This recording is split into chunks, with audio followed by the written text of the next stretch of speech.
출애굽기 3장. 모세는 미디안의 제사장인 자기 장인 이드로의 양떼를 치는 목자가 되었다. 어느 날 모세는 양떼를 몰고 멀리 사막 쪽으로 나아갔다. 그는 하나님의 산인 호렙에 이르렀다. 호렙에서 주의 천사가 떨기나무에 타오르는 불꽃 속에서 모세에게 나타났다. 모세는 타오르는 불꽃 속에서도 떨기나무가 불타 없어지지 않는 것을 보았다. 모세는 혼자 중얼거렸다. 아무래도 이상하다. 가까이 가서 보아야겠다. 왜 떨기나무가 불타 없어지지 않을까? 주께서 모세가 떨기나무 가까이 다가오는 것을 보셨다. 하나님께서 떨기나무 불꽃 가운데서 모세를 부르셨다. 모세야, 모세야. 모세가 대답했다. 예, 제가 여기 있습니다. 하나님께서 말씀하셨다. 가까이 오지 말라. 네가 서 있는 곳은 거룩한 땅이다. 네 신발을 벗으라. 나는 네 조상의 하나님이다. 나는 아브라함의 하나님, 이삭의 하나님, 야곱의 하나님이다. 모세는 하나님 뵙기가 두려워 급히 자기 얼굴을 가렸다. 주께서 다시 말씀하셨다. 나는 이집트에서 내 백성이 얼마나 고통당하고 있는지를 분명히 보았다. 나는 닥달하고 채찍질하는 노예 감독들 때문에 내 백성이 울부짖는 소리도 다 들었다. 나는 그들의 고통이 얼마나 심한지 잘 안다. 나는 이제 내려가 이집트 사람들의 소나귀에서 내 백성을 구해낼 것이다. 나는 이집트에서 내 백성을 이끌어내어 그들을 아름답고 드넓은 땅, 젖과 꿀이 흐르는 땅으로 데려가겠다. 그곳은 가나안 사람, 헷 사람, 아모리 사람, 브리스 사람, 히위 사람, 여부스 사람이 사는 땅이다. 이스라엘 백성들이 울부짖는 소리가 내 귀에까지 들려온다. 나는 이집트 사람들이 그들을 어떻게 억압하는지도 안다. 이제 너는 가라. 내가 너를 파라오에게 보내겠다. 너는 가서 내 백성 이스라엘 사람들을 이집트에서 이끌어내어라. 모세가 하나님께 아뢰었다. 저 같은 것이 어찌 감히 파라오에게 가서 이스라엘 백성들을 이집트에서 이끌어낼 수 있겠습니까? 하나님께서 말씀하셨다. 내가 너와 함께 할 것이다. 너는 내 백성을 이집트에서 이끌어내어라. 그 뒤 너희는 이 산에서 하나님께 예배드리게 될 것이다. 이것이 바로 내가 너를 보냈다는 증거가 될 것이다. 모세가 하나님께 여쭈었다. 제가 이스라엘 백성들에게 가서 말하겠습니다. 너희 조상들의 하나님께서 나를 너희에게 보내셨다. 그러면 그들이 제게 물을 것입니다. 그분의 이름이 무엇이냐? 그때 저는 그들에게 어떻게 대답해야 하겠습니까? 하나님께서 모세에게 말씀하셨다. 나는 스스로 있는 자다. 너는 이스라엘 자손에게 스스로 계신 분이 나를 너희에게 보내셨다 라고 대답하라. 하나님께서 또 모세에게 말씀하셨다. 너는 이스라엘 백성들에게 이렇게 일러라. 여호와 곧 너희 조상의 하나님, 아브라함의 하나님, 이삭의 하나님, 야곱의 하나님께서 나를 너희에게 보내셨다. 이것이 나의 영원한 이름이다. 나는 이 이름으로 대대로 기억될 것이다. 너는 가서 이스라엘의 장로들을 모아놓고 그들에게 일러라. 여호와 너희 조상의 하나님, 아브라함과 이삭과 야곱의 하나님께서 나에게 나타나 이렇게 말씀하셨다. 곧 나는 너희를 찾아와 너희가 이집트에서 당한 일을 보았다. 나는 이집트의 고통에서 너희를 건져낼 것이다. 나는 너희를 가나안 사람, 헷사람, 아모리 사람, 브리스 사람, 히위 사람, 여부스 사람이 사는 젖과 꿀이 흐르는 땅으로 인도하겠다. 라고 말하면 이스라엘의 장로들이 네 말을 듣게 될 것이다. 그러면 너는 이스라엘의 장로들과 함께 이집트 왕을 찾아가라. 그리고 그 이집트 왕에게 말하라. 히브리 사람의 주 하나님께서 저희에게 나타나셨습니다. 저희가 왕께 간청합니다. 왕께서는 저희가 광야로 사흘 길을 나갈 수 있게 허락해 주십시오. 거기서 저희가 주께 제사를 드리고자 합니다. 이집트 왕은 내가 권능의 손으로 그를 치지 않는 한 너희를 내보내지 않을 것이다. 나는 몸소 여러 가지 놀라운 일들로 이집트를 칠 것이다. 그 후에야 이집트 왕은 너희를 보내줄 것이다. 내가 이집트 사람들이 보는 데서 내 백성들에게 은혜를 베풀 것이므로 너희는 빈손으로 이집트 땅을 떠나지 않게 될 것이다. 너희 모든 여인들은 이웃이나 같은 집에 사는 이집트 여인들에게 은부치와 금부치와 옷가지를 달라고 하라. 너희는 그것들로 너희 아들, 딸들을 입히고 꾸며주라. 이런 식으로 너희는 이집트 사람들의 물건을 취하게 될 것이다.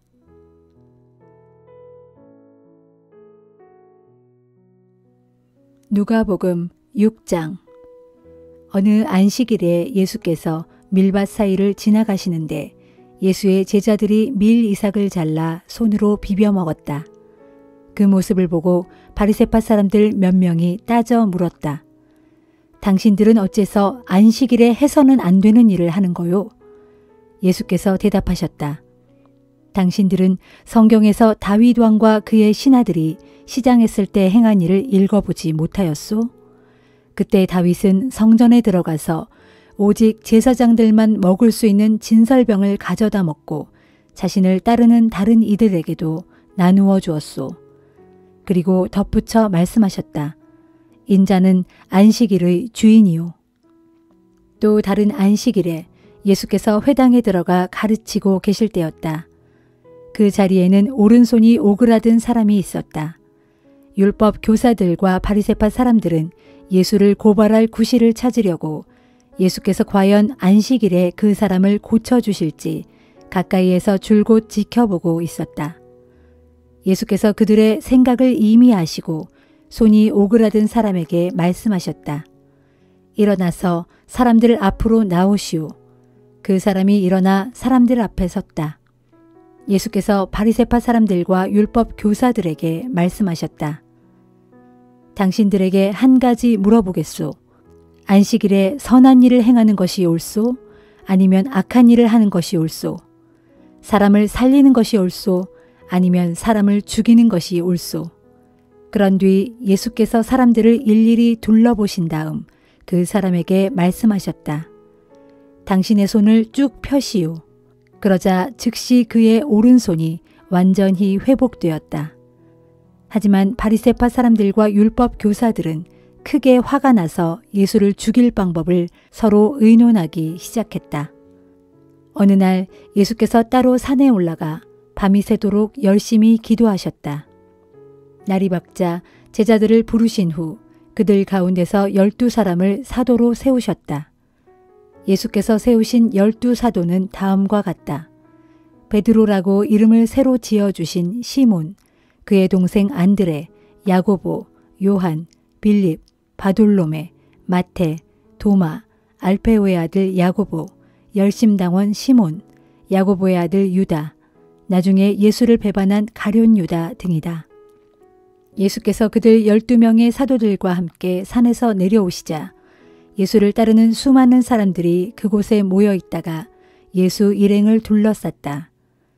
사람들은 유대 전역과 예루살렘 그리고 해안 지방인 두로와 시돈에서 예수의 말씀을 듣기 위해 오거나 병을 고치려고 몰려온 사람들이었다. 예수께서는 그들의 병뿐만 아니라 귀신 들린 자들도 말끔히 고쳐주셨다. 모든 사람들이 저마다 예수를 만지려고 야단이었다. 예수를 만지기만 하면 예수에게서 치유의 능력이 흘러나와 그들을 모두 낫게 했기 때문이다. 예수께서 눈을 들어 제자들을 보시고 그들을 향해 말씀하셨다. 가난한 자들은 복이 있다. 하나님 나라가 저희의 것이기 때문이다. 굶주린 자들은 복이 있다. 저희가 배부르게 될 것이기 때문이다. 슬퍼하는 자들은 복이 있다. 저희가 기뻐하며 웃을 날이 올 것이기 때문이다. 내 제자라는 이유로 사람들에게 미움을 받고 배척을 당하고 욕을 먹고 억울하게 누명을 쓰는 자들은 복이 있다. 그런 일이 너희에게 일어나거든 기뻐하고 즐거워하라. 하늘나라에서 큰 상을 받을 것이기 때문이다. 옛날의 예언자들도 그 같은 일을 모두 당했다. 그러나 부유한 자들은 화가 있다. 저희는 이 세상에서 이미 온갖 복을 다 누렸기 때문이다. 배부른 자들은 화가 있다. 굶주리게 될 날이 올 것이기 때문이다. 웃고 있는 자들은 화가 있다. 슬퍼하며 통곡할 날이 올 것이기 때문이다. 사람들에게 칭송받는 자들은 화가 있다.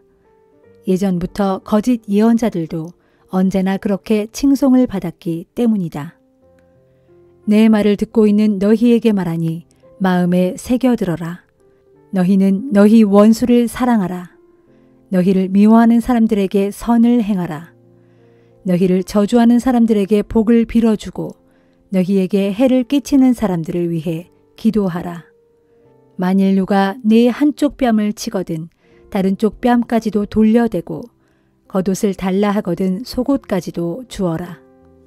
네게 구하는 사람들에게는 주고 누가 네 것을 가져가거든 도로 찾으려고 애쓰지 말라.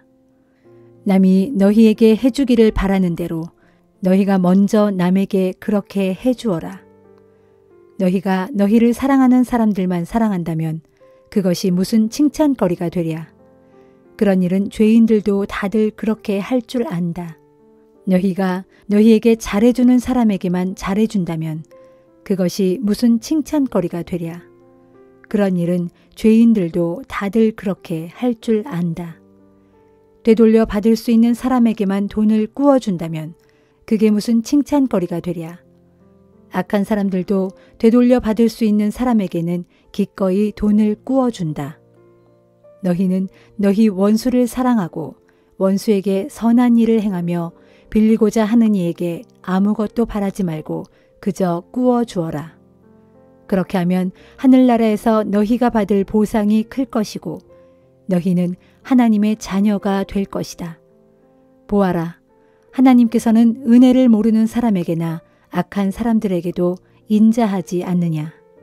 이처럼 너희 아버지께서 자비로우신 것 같이 너희도 자비로운 사람이 되어라. 너희는 남을 비판하지 말라. 그러면 너희도 비판당하지 않을 것이다. 너희는 남을 정죄하지 말라. 그러면 너희도 정죄받지 않을 것이다. 너희는 남을 용서하라. 그러면 너희도 용서받을 것이다. 너희가 남에게 주면 너희는 그것을 다시 받을 것이다.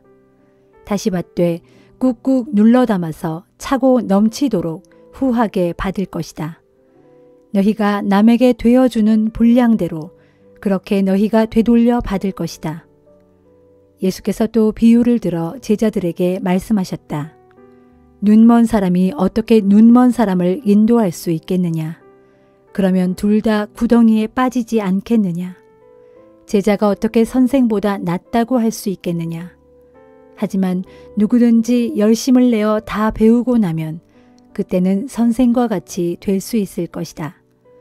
어찌하여 너희는 다른 사람의 눈 속에 있는 티는 보면서 내 눈 속에 있는 들보는 보지 못하느냐? 내 눈 속에 있는 들보를 보지 못하면서 어떻게 다른 사람에게 당신의 눈 속에 있는 티를 빼어주겠다 하고 말할 수 있겠느냐? 위선자야, 먼저 내 눈 속에 있는 들보부터 빼어라. 그래야만 내 눈이 밝아져서 다른 사람의 눈 속에 있는 티를 빼낼 수 있게 될 것이다. 좋은 나무가 나쁜 열매를 맺는 법이 없고 나쁜 나무가 좋은 열매를 맺는 법이란 없다. 그러므로 열매를 보면 그 나무를 알 수 있다. 무화과는 가시나무에서 나지 않고 포도는 가시덤불에서 딸 수 없다. 선한 사람은 선한 마음으로부터 선한 행동을 하고 악한 사람은 악한 것이 마음속에 숨어 있어서 자연스레 악한 행동을 한다. 이와 같이 마음속에 들어있는 것들이 입 밖으로 흘러나오는 법이다. 너희는 입으로는 주여 주여 하면서도 어찌하여 내가 말한 것을 실천하지 않느냐. 내게로 와서 내 말을 듣고 그대로 실천하는 사람은 반석 위에다 튼튼히 기초를 놓고 집을 짓는 사람과 같다. 홍수가 나서 큰 물이 들이치더라도 그 집은 무너질 염려가 전혀 없다. 그러나 내 말을 듣고도 그대로 실천하지 않는 사람은 기초가 없이 집을 지은 사람과 같다. 홍수가 나서 큰 물이 들이치면 와르르 무너져 내려서 순식간에 폭삭 가라앉고 말 것이다.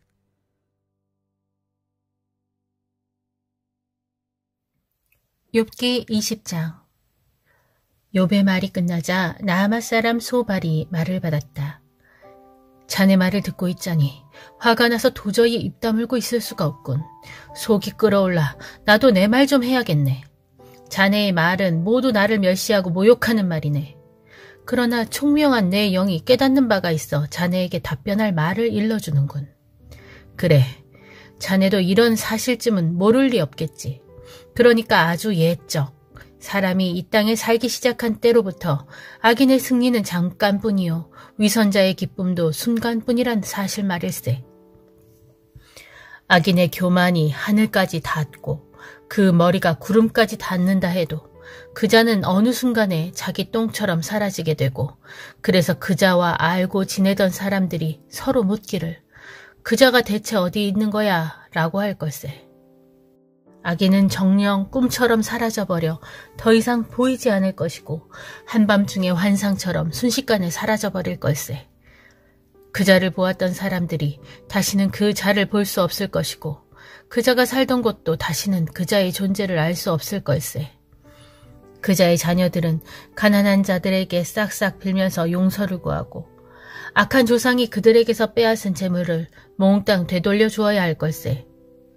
한때 그자의 뼈마디를 가득 채웠던 젊고 활기찬 기운은 그자와 함께 흙먼지 속에 눕게 될 걸세. 악인의 입에는 악이 너무나 달아서 그자는 그 악을 자기 혀 밑에 감추고 그냥 꿀꺽 삼키기에는 그 악이 너무나 아까워 자기 입속에 계속 머금고 있을지라도 결국엔 그 악이 목구멍으로 넘어가 그자의 뱃속으로 들어가서 쓰디 쓴 맛으로 변하고 말 걸세. 독사의 독으로 변해버릴 거란 말일세. 또한 악인은 자신이 집어삼킨 불의한 재물도 결국 도로 토해낼 수밖에 없을 걸세. 하나님께서 그것들을 그자의 뱃속에서 도로 끄집어내실 것이기 때문일세. 그자는 독사의 독을 빠는 신세가 될 것이고 그러다가 결국 독사의 이빨에 물려 죽게 되는 비참한 꼴을 당할 걸세. 악에는 결코 흐르는 강물, 곧 젖과 꿀이 흐르는 시내를 보지 못할 걸세. 그토록 애써 얻은 것도 자신이 마음대로 먹지 못하고 되돌려 보내야 할 것이고 장사를 해서 남은 이익도 자신이 마음대로 누리지 못할 걸세. 왜 그런 줄 아는가? 그자가 가난한 자들을 짓누르고 못살게 굴었기 때문이지. 자기가 짓지도 않은 집을 강제로 빼앗았기 때문일세. 악인은 아무리 갖고 또 가져도 도무지 만족할 줄을 모르지. 탐욕의 끝도 없다네. 무엇이든지 남기지 않고 닥치는 대로 집어삼키니 악인의 번영이 오래 갈 리가 없지 않은가. 좋구나 하면서 흥청망청 누리고 있을 그때에 재앙이 순식간에 그자를 덮칠 것이고 온갖 불행이 해일처럼 밀어닥칠 걸세. 악인이 마음껏 자기 배를 채우려 할 때에 하나님께서는 그자에게 맹렬한 분노를 바라셔서 온갖 재앙을 폭우처럼 거침없이 쏟아 부으실 걸세. 그자가 철무기를 피하여 어디론가 도망치면 어디선가 청동화살이 날아와 그자를 꿰뚫어 버릴 걸세. 그러면 악인은 자기 몸을 뚫고 나온 화살을 빼내겠지만 그자의 쓸개를 관통해버린 번쩍거리는 화살촉 때문에 겁에 질려 쩔쩔 맬 걸세. 그자가 평생 모은 재물은 칠흑 같은 어둠에 휩싸여 도대체 어디에 있는지조차 모르게 될 것이고 일찍이 본 적이 없는 무시무시한 불길이 그자를 한 입에 삼킬 것이며 또 그 불길이 계속 타올라 그자의 장막 안에 남아있는 모든 것들을 모조리 태워버릴 걸세. 그때의 하늘이 그자의 죄를 밝히 드러낼 것이고 땅이 그자를 거슬러 들고 일어날 걸세. 하나님께서 악인에게 분노하시는 날, 그자가 가진 모든 재산들은 거센 바람에 산산이 흩어질 것이고 홍수에 쓸려가듯 다 떠내려 가버릴 걸세. 보게나 욥, 바로 이러한 것이 악한 자가 하나님께 마땅히 받을 몫이고 하나님께서 악한 자에게 반드시 물려줄 유산이라네.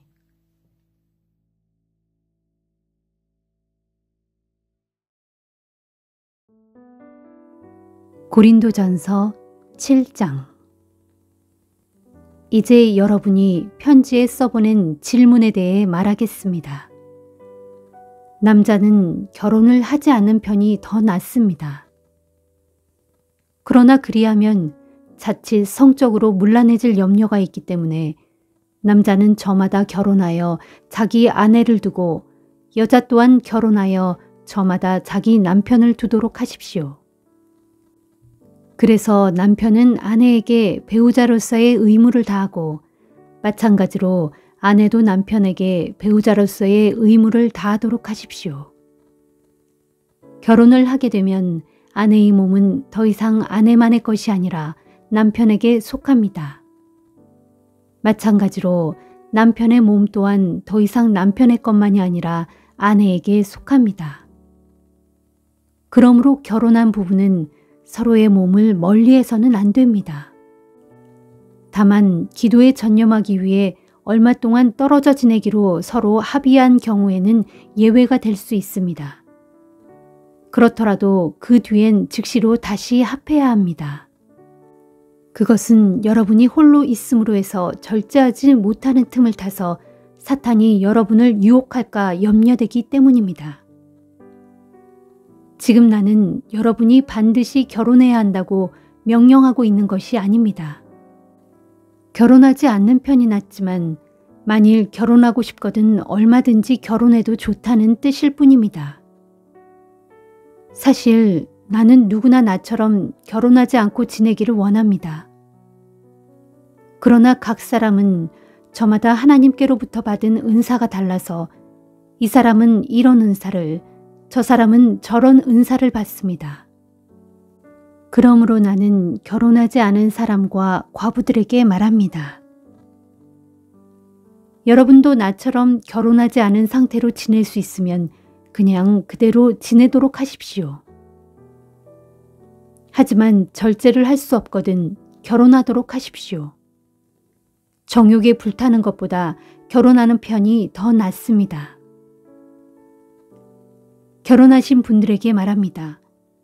이것은 나의 말이 아니라 주님의 명령입니다.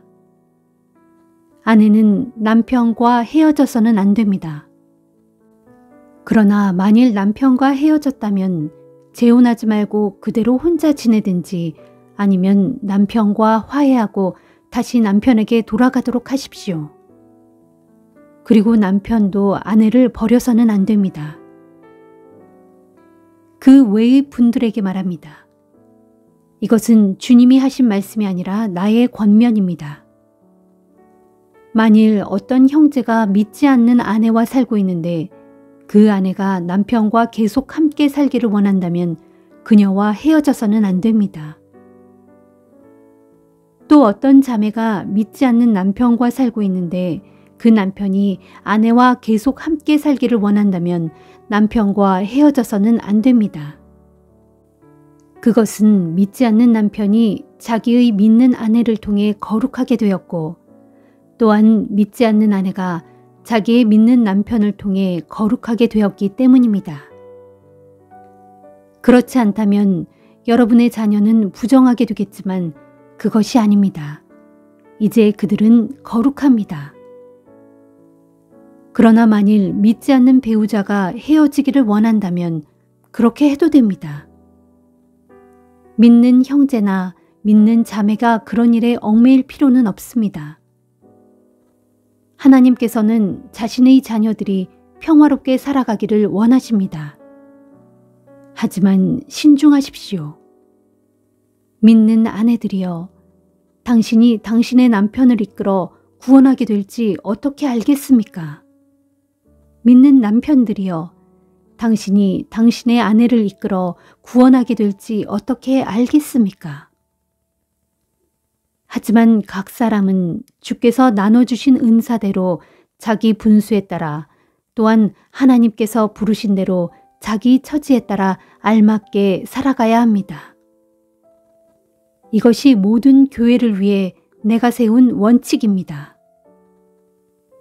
주님께 부르심 받기 전에 이미 유대교의 할례를 받은 사람은 그 일로 염려할 필요가 없습니다.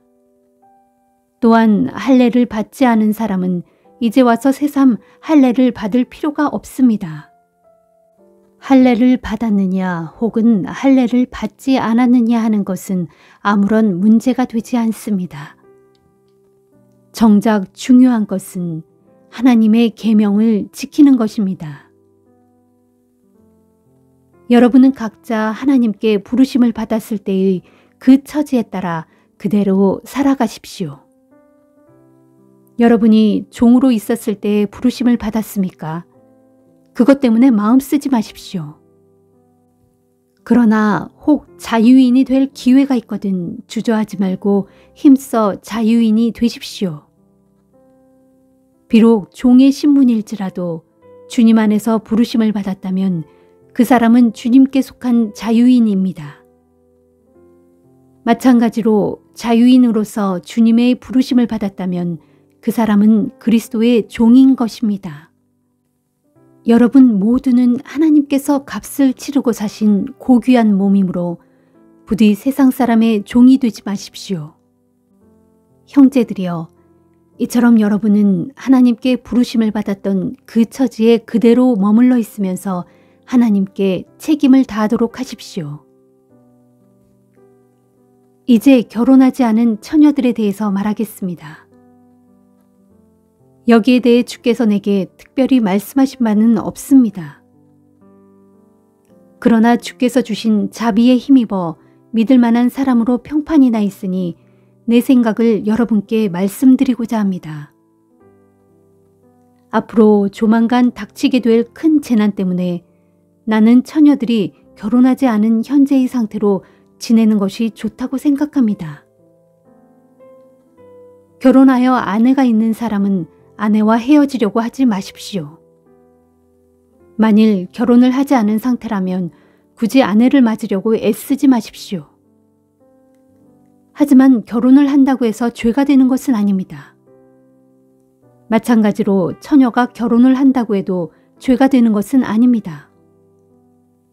하지만 결혼한 사람들은 살아갈 걱정이 많게 마련이고 그런 이유에서 가급적이면 결혼을 하지 않는 것이 좋다고 나는 내 의견을 제시하고 있는 것입니다.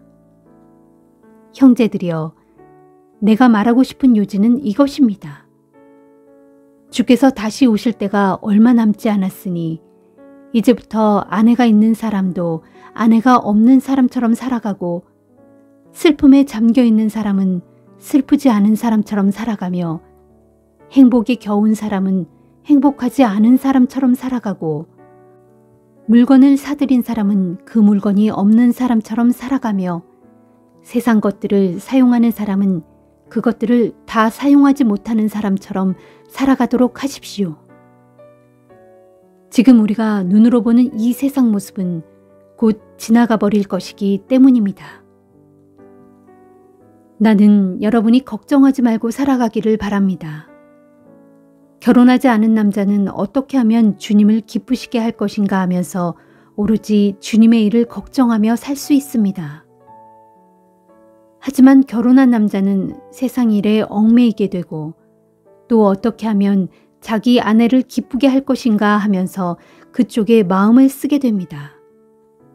따라서 그 사람의 마음은 나누어지게 마련입니다. 결혼하지 않은 여자는 몸과 마음을 주님께 오롯이 바치면서 주님의 일을 걱정하며 살 수 있습니다. 하지만 결혼한 여자는 세상 일에 얽매이고 또 어떻게 하면 남편을 기쁘게 할 것인가 하면서 그쪽에 마음을 쓰게 됩니다. 지금 내가 이런 말을 하는 것은 여러분의 유익을 위해서일 뿐 여러분을 제한하려는 것이 결코 아닙니다. 나는 여러분이 여기저기에 마음을 빼앗기지 않고 오직 주님을 섬기는 일에 온 마음을 전적으로 쏟을 수 있도록 도와드리고 싶습니다. 그렇지만 만일 누가 자기의 처녀딸을 시집 보내는 것이 온당하다고 생각한다면 더구나 그 처녀딸이 홍기를 놓쳐서 마땅히 얼른 시집을 보내야겠다고 생각한다면 원하는 대로 그렇게 하십시오. 그것이 죄가 되는 일이 아니므로 얼마든지 결혼을 시켜도 됩니다. 그러나 꼭 결혼시킬 부득이한 이유가 없고 또 자기 딸을 자기 뜻대로 할 권리가 있어서 자신의 자유로운 결정으로 마음을 굳히고 자기의 처녀딸을 시집 보내지 않고 그대로 두기로 했다면 그것은 잘하는 일입니다. 그러므로 자기의 처녀딸을 시집 보내는 사람도 잘하는 것이지만 시집 보내지 않는 사람은 더욱 잘하는 것입니다. 아내는 남편이 살아있는 동안에는 어디까지나 남편에게 매인 몸입니다. 하지만 남편이 죽으면 그 매임에서 풀려나므로 다시 결혼을 해도 좋습니다. 그러나 반드시 주께 속한 사람과 결혼해야 합니다. 그러나 내 생각으로는 가능하다면 재혼하지 않고 그냥 지내는 편이 더 행복할 것 같습니다. 나 또한 하나님의 영을 받은 사람이므로 제 말이 그러지는 않을 것입니다.